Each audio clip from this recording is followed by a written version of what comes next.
saluer. Très heureux de partager ce moment avec vous.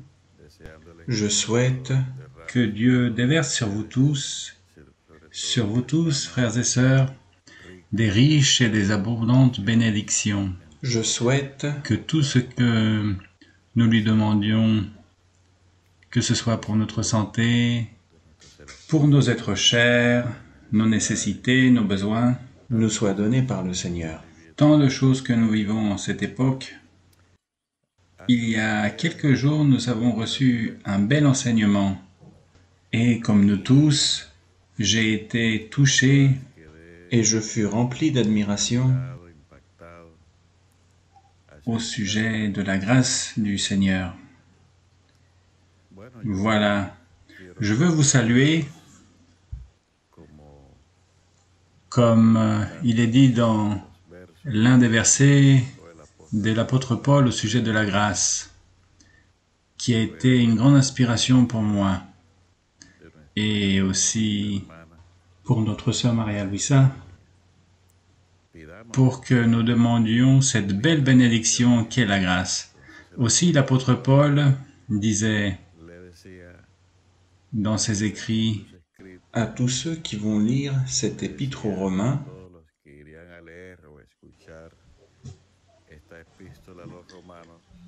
il disait « La grâce de notre Seigneur Jésus-Christ soit avec vous tous ». De la même façon, après des siècles,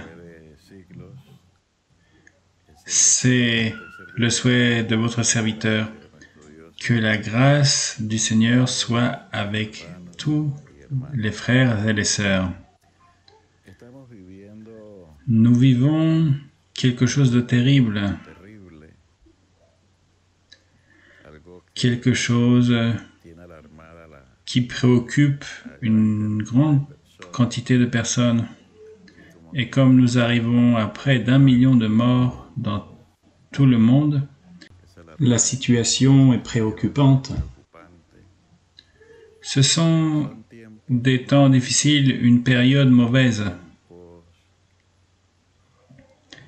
Ce sont des temps qui nous permettent d'avoir une réflexion, de nous remettre en question. Ces études bibliques que nous recevons, ces méditations que nous recevons chaque jour, sont très intéressantes et nous aident à aimer chaque jour plus notre Seigneur. De sorte que ça a été un temps que nous avons mis à profit parce que ces méditations ont enrichi notre âme, notre cœur. Aussi, en méditant sur ces circonstances, sur ce que nous vivons actuellement, sur ces temps mauvais, sur cette période difficile,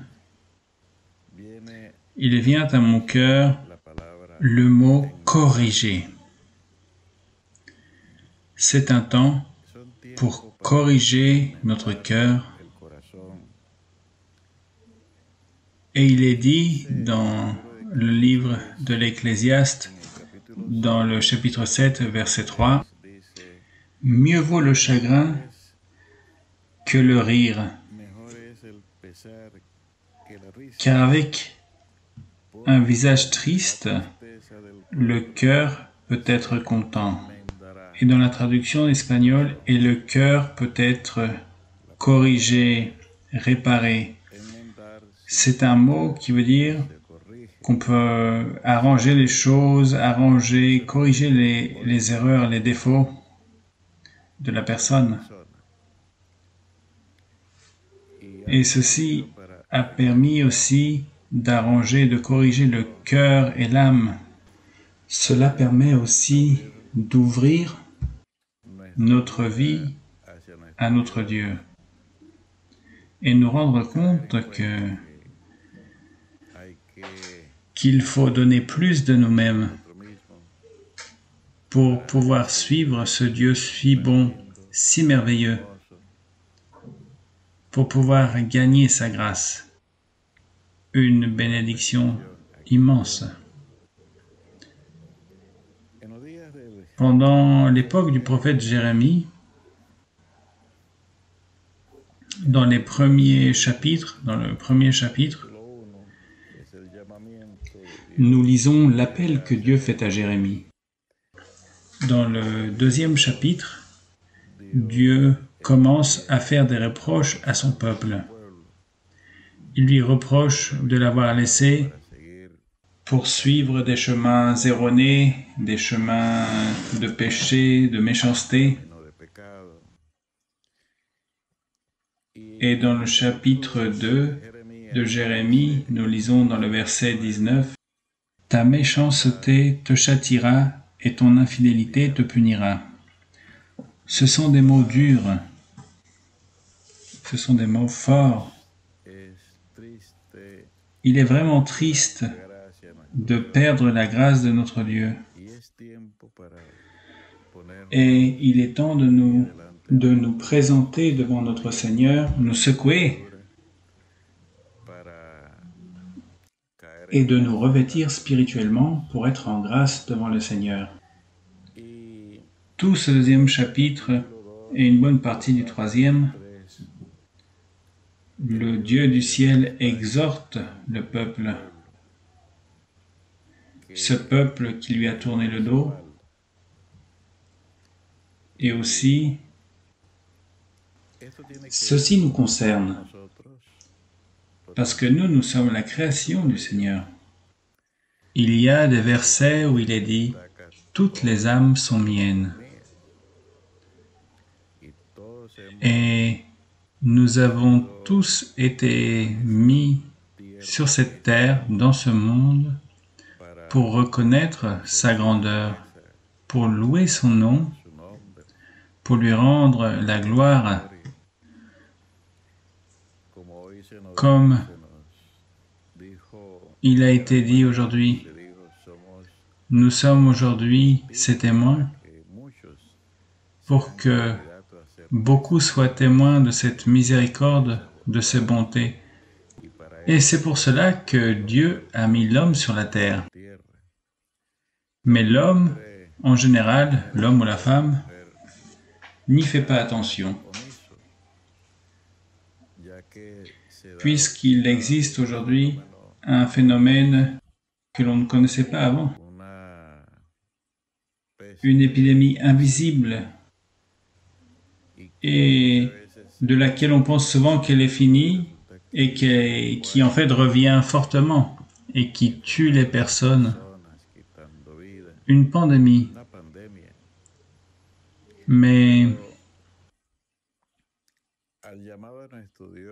Dieu nous appelle et je reprends ces paroles pour moi. Et Dieu me dit ces mots dans le livre de Jérémie, « Ta méchanceté te châtiera ». Dans le chapitre 3 de Jérémie, dans le verset 13,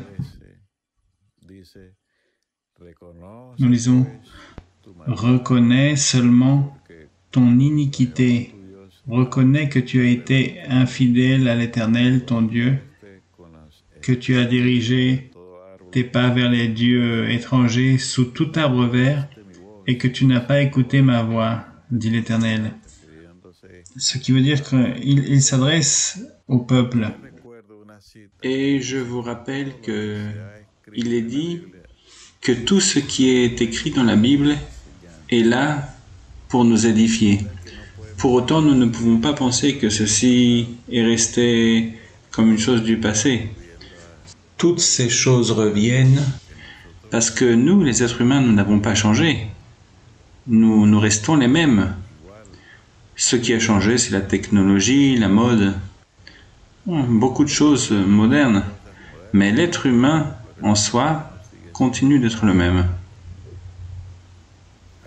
De la même manière qu'Abel a été jaloux et qu'il leva la main contre son frère, ceci continue d'arriver, bien des siècles après. Aussi, ce verset 13 nous dit « Reconnais ».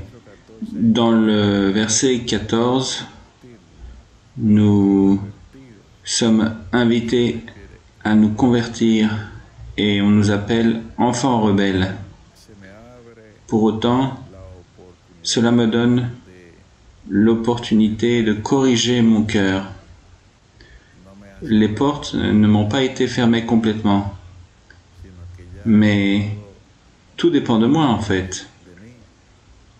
Que je puisse participer de cette générosité que l'on me donne à travers l'Église, le Temple, à participer de la bénédiction de l'Évangile, de me sentir dans un refuge sûr qui est être à l'ombre de l'Omniprésent, qui m'invite à marcher avec lui, qui m'invite à m'appeler son fils. Aussi, ces paroles d'appel à se convertir font référence à l'appel qui nous est fait à travers ces versets si difficiles. Dans le chapitre 4 de Jérémie, dans le verset 14, nous lisons « Purifie ton cœur du mal, Jérusalem, afin que tu sois sauvée. » C'était, en termes généraux, pour cette génération d'alors. Mais c'était en particulier pour que les personnes se rendent compte et qu'elles purifient leur cœur. Purifier son cœur de ce qui approchait pour cette nation, qui, en son temps, était la nation des fils de Dieu. En même temps, Dieu se préparait une autre nation qui viendrait détruire la nation du peuple de Dieu. Et l'unique manière de pouvoir échapper à cette nation, ce n'était pas par l'épée ou par les armées, mais en purifiant son cœur. Aujourd'hui, c'est la même méthode à travers l'Évangile par lequel le Seigneur nous invite en disant « Venez auprès des eaux, je ferai avec vous un pacte éternel. » Le pacte que j'ai fait avec David, pas proprement parlé avec David, mais avec le Seigneur Jésus-Christ. C'est le pacte qu'il va faire avec nous. C'est un pacte de bénédiction, de vie éternelle, de joie, de santé, de prospérité. Il est dit, venez auprès des eaux. De sorte qu'en fait, il était facile, il était simple d'échapper à cette colère qui allait venir sur le peuple de Dieu. Dans l'évangile de Luc, dans le chapitre 3, quand Jean le Baptiste baptisait, il y avait une multitude de personnes qui s'approchaient de lui pour être baptisées. C'était des temps où l'on voyait peu la manifestation de notre Dieu, qui tarda de longues années à se manifester à travers un prophète. Mais il n'était pas la lumière. La lumière était Jésus-Christ. Et dans le chapitre 3, dans le verset 7, il dit à ce peuple, « Race de vipères, qui vous a appris à fuir de la colère à venir ? »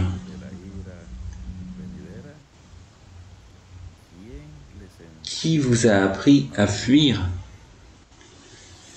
de sorte que tous ceux qui descendaient dans les eaux pour être baptisés montrant à travers cet acte un grand repentir. C'était une manière de fuir. Aujourd'hui, ceci se fait en purifiant notre cœur. Et c'est de cette manière que nous fuirons toutes les choses mauvaises, la pandémie, les plaies. C'est fuir et se réfugier sous les ailes de l'Omnipotent, de notre Dieu qui fit la terre et le ciel, qui nous aima le premier en nous envoyant son Fils Jésus-Christ, pour qu'à travers son Fils, nous ayons la paix avec le Dieu du ciel. En laissant derrière nous cette vie, ce comportement, cette manière de vivre qui était désagréable devant notre Dieu. Mais béni soit le Seigneur qui nous a donné une merveilleuse opportunité. De cette manière, cette génération fuyait de la colère de notre Seigneur.